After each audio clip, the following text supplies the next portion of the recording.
यज्ञ का विरोध कर रहा है, उनके ऊपर जूते पड़ रहे हैं। ऐसे एक महात्मा का नाम नहीं बताएंगे यहाँ से, गायत्री मंत्र का विरोध किया। हमारी बहनें खड़ी हो गई और उन्होंने प्रेस रिपोर्टर में उन्होंने प्रेस कॉन्फ्रेंस में उन्होंने दहाड़ा कि गायत्री मंत्र का विरोध करने वाले कौन है। हमारे गुरुदेव के साहित्य को पढ़ा नहीं है। यज्ञ का विरोध करने वाले कौन होते हैं? गुरुदेव के साहित्य को आपने पढ़ा नहीं है, वेद शास्त्र को पढ़ा नहीं है। भाई बहनों, पूरे समाज में, पूरे देश में वो महात्मा जी का जय जयकार होता था। उनको गायत्री परिवार की तरफ से माफी मांगना पड़ा। इसलिए आज की धरती पर गायत्री यज्ञ का विरोध करने वाला औंधे मुंह गिर रहे हैं। औंधे मुंह का मतलब अपना मुंह स्वयं काला कर रहे हैं, अपनी बदनामी स्वयं करा रहे हैं, अपनी फजीहत स्वयं करा रहे हैं।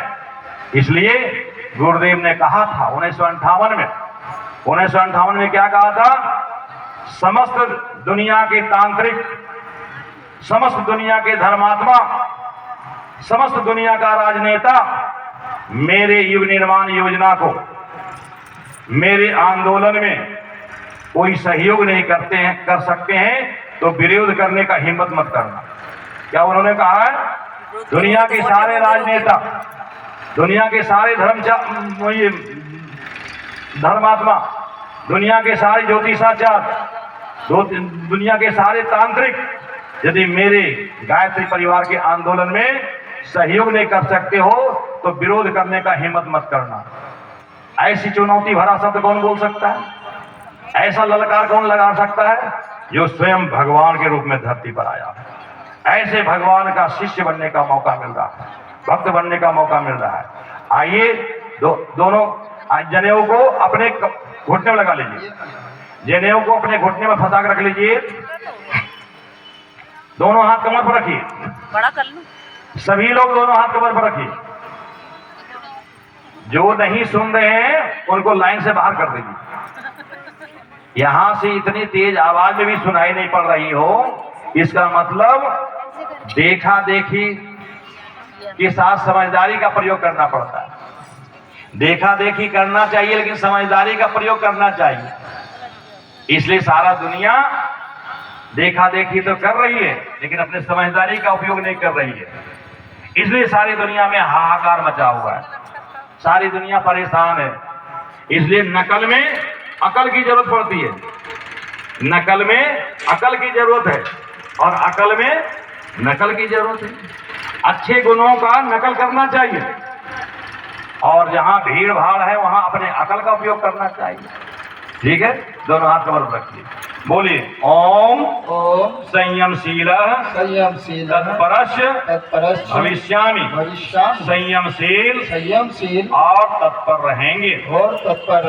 आज से भगवान की सेना में, गुरु की सेना में भर्ती हो गए हैं। 4 शक्तियां भगवान ने दी है।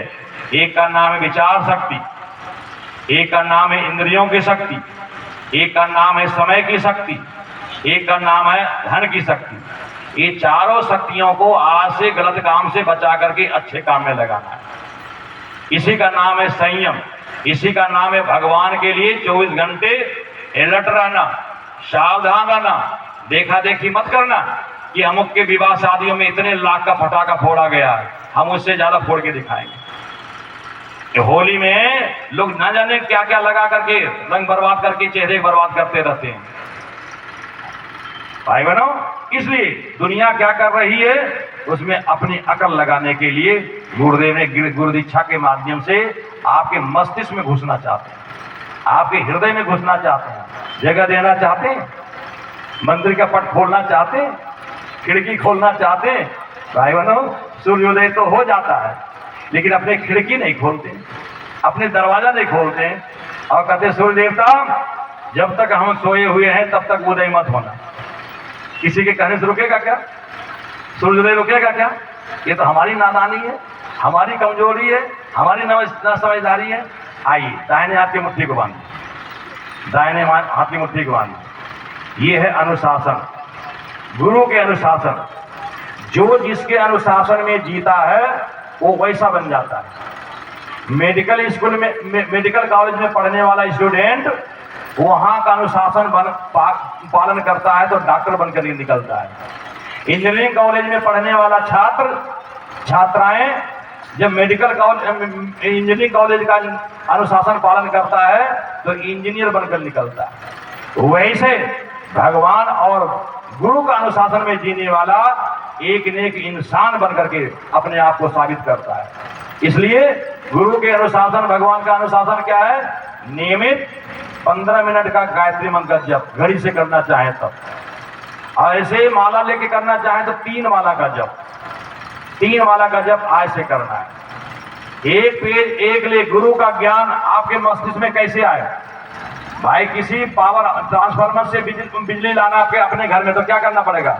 वायर तो बिछाना पड़ेगा ना, तार तो लाना पड़ेगा ना। वैसे आप स्वाध्याय करेंगे तो गुरु का ज्ञान आपके मस्तिष्क के अंदर, आपके चिंतन में प्रवेश करेगा। इसलिए रोज स्वाध्याय। एक बुराई है छोड़ना, क्योंकि गुरु गंदगी में नहीं जाएगा। जहां गंदा रहेगा वहां अच्छे इंसान नहीं जाना चाहते हैं।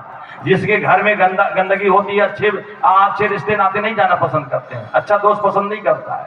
तो आज क्या करेंगे? एक बुराई को छोड़ेंगे ताकि गुरु को एक पैर रखने का जगह मिल जाए, एक पग रखने का जगह मिल जाए। और गुरु आप अपना 24 घंटे में से 2 घंटे का समय अच्छे काम में लगाना है। अपनी कमाई में से 1 मुट्ठी अनाज अथवा 1 रुपया कम से कम गुरु के काम में लगाने का हिम्मत करना है, साहस करना है। यही इस युग की तपस्या है। तो दाहिने हाथ की मुट्ठी को बांधिए, बोलिए ओम। हाथ उठाइए। डर लग रहा है क्या? डरने वाला कभी भी भवसागर से पार नहीं होता है। इसलिए गुरु हमारा हिम्मत वाला है। और हिम्मत वाला गुरु का शिष्य कैसा होना चाहिए? हिम्मत वाला होना चाहिए। बोली ओम अनुशासनानि पालिष्यामि गुरु द्वारा निर्धारित अनुशासनों का पालन करेंगे। अब जनेऊ को ऐसे कर लीजिए। जनेऊ के दोनों हाथ में ऐसे फंसा लीजिए। कोई वीडियो बनाने वाले, फोटोग्राफी लेने वाले हों, ताकि याद दिलाएं कि आप किसके शिष्य हैं, आपने किसको गुरु वरण किया है। आपको ये वीडियो, ये फोटो आपको याद दिलाएगा। इसमें 5 देवताओं का आह्वान करते हैं: ब्रह्मा, विष्णु, शिव, यज्ञ देवता और सविता देवता, सूर्य देवता। ये 5 देवता का आह्वान करने के बाद ये गायत्री, ये धागा नहीं रह जाएगा। ये गायत्री माता का स्थूल प्रतिमा, इशारा करने वाला, पहचान कराने वाला, बोध कराने वाला, में ये आशीर्वाद देने वाला शक्ति बन गया है। तो भाई बहनों क्या करना है मालूम है? ये जनेऊ पहनने वालों को कुछ नियम पालन करने पड़ते हैं। पहले पुराने पंडित लोग क्या करते थे मालूम है? जनेऊ में ही दांत खोजने वाला सीख बांध लेते थे और पान और सुपारी खाते थे। दांत में सुपारी फंस जाता था, उसी जनेऊ में बंधा हुआ सीख से दांत खोदते थे। हम पंडित जी से पूछते थे कि हमारे जनेऊ तो पीला है पंडित जी, आपका जनेऊ लाल लाल है, क्या बात है? अरे भाई, तुम्हारे गुरु जी ने जनेऊ में कुछ भी बांधने के लिए नहीं कहता है। और हमको जो जनेऊ दिया, बोला इसमें जितने जो हो, तिजोरी के चाबी का गुच्छा मान लो, दांत में खोदने वाला बांध लो, और जो बांधना बांध लो। तो गुरु जी ने क्या कहा है? बेटे, शंकर भगवान के शिवलिंग का पूजा करने वाला अलग पत्थर होता है, और घर में धनिया मसाला पीसने वाला सिलबट्टा अलग होता है। ऐसा नहीं कि कभी हम शंकर भगवान का पूजा कर लिया उस शिवलिंग से और धनिया मसाला पीसना तो उसी से पीस लिया, ऐसा होता है क्या? हाँ, तो जनेऊ हमारे गायत्री की प्रतिमा है, उसको हम उसको सम्मान से रखना है। कैसे सम्मान से रखना है? घर परिवार में किसी का जन्म अथवा किसी की मृत्यु होती है तो पहले के जमाने में 10 दिन का सूतक मानते थे। आज के जमाने में 4 दिन का रखते हैं, 5 दिन का रखते हैं, 3 दिन का रखते हैं। तो जब घर में शुद्धिकरण हो जाए तो नया जनेऊ पहनेंगे गायत्री मंत्र बोलते हुए, और पुराने जनेऊ को उतारेंगे। शरीर से उतारे हुए जनेऊ क्या करते हैं? दुर्गा माता का पूजा करने के बाद, सरस्वती माता का पूजा करने के बाद मूर्ति को क्या करते हैं? ससम्मान हम उसको क्या करते हैं? विसर्जित करते हैं। वैसे ये जनेऊ का धागा गायत्री माता की प्रतिमा है तो नदी तालाब में नहीं डालना है, गंदे जगह में नहीं फेंकना है। क्या करना है, साफ सुथरा जमीन हो 4-6 इंची खोद करके उसको डाल देना है, ठीक है। और जो बड़े मकान में रहते हैं तो हर मकान में कोई ना कोई फूल का गमला होता है, तुलसी का गमला होता है, और औषधि का गमला होता है, और मनी प्लांट का गमला होता है। कोई घर में गमला है, गमले की मिट्टी खोद करके उसमें थोड़ा सा दफना देना है, उसमें वही करना है, दबा देना है, ठीक है। ये समान प्रक्रिया है।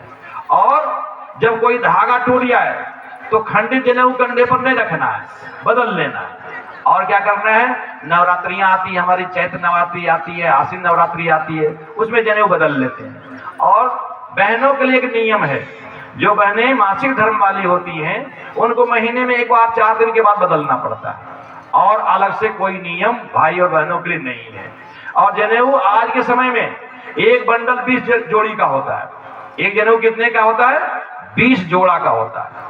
उस 20 जोड़े का आज के समय में 60-70 रुपए से ज्यादा का कीमत नहीं है। 60-70 रुपए में 20 बार जनेऊ वो बदल सकते हैं। एक श्रृंगार का लिपस्टिक लेने जाइए, फेस वॉश करने वाला, पता नहीं क्या बहुत सारे मेकअप के सब सामान होते हैं, मुझे मालूम भी नहीं है, तो वो कितने कीमत के आते हैं, बहुत महंगे महंगे आते हैं। एक मेहंदी का पैकेट लेने जाइए तो कितने महंगा आता है।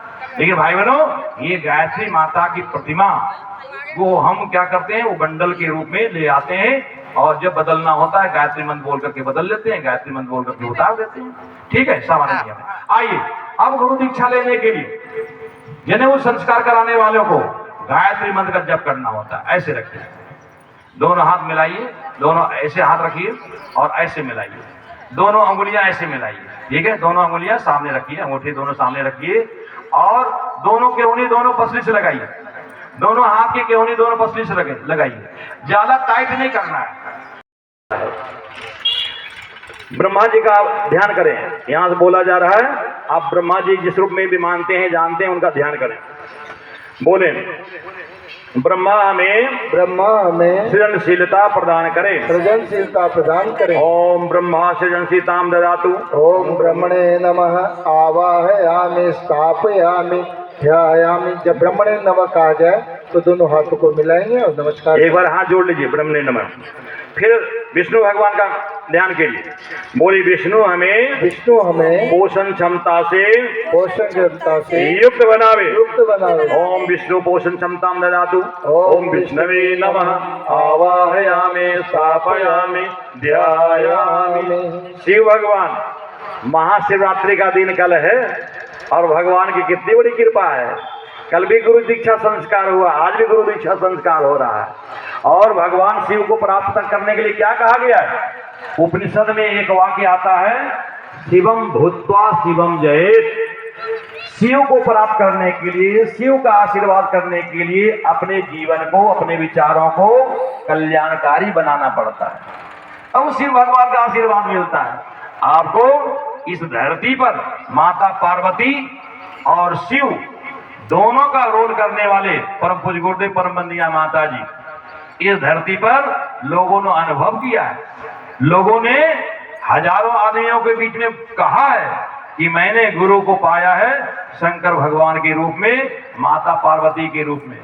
कभी आपको छपरा जिले बिहार में छपरा जिले में मस्तीचक जाना हो तो वहां पंडित रमेश चंद्र शुक्ला जी, जो शरीर से अभी नहीं है, उन्होंने गुरु जी का मंदिर बनवाया है, भगवान शंकर का और माता पार्वती का। चेहरा गुरु जी का, माता जी का है, लेकिन उन्होंने शंकर भगवान के रूप में दर्शन किया था। और उन्होंने छपरा मस्तीचक में, जहां 250 बेड का और 500 बेड का 2 आई हॉस्पिटल हुआ, जहां से हमारे भाई यहाँ बैठे हुए थे, भी चले गए, तो उन्होंने शंकर भगवान और माता पार्वती के रूप में दर्शन किया, और गायत्री मंदिर में उन्होंने शिव और पार्वती के रूप में उनको स्थापित किया है। आइए उस शंकर भगवान का हम ध्यान करते हैं।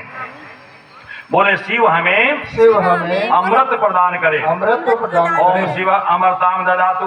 ओम शिवाय नमः। आवाहयामि स्थापयामि ध्यायामि। अब दोनों हाथ थोड़ा ऊपर उठा लें। सविता देवता, सूर्य देवता अपनी शक्ति लेकर के इस यज्ञोपवीत में स्थापित हो जाएं, ऐसा भाव हम आवाहन के साथ करते हैं। बोले सविता हमें सविता हमें तेजस्वी बनाए। तेजस्वी बनाए। ओम सविता देवता तेजस्विता वर्धे।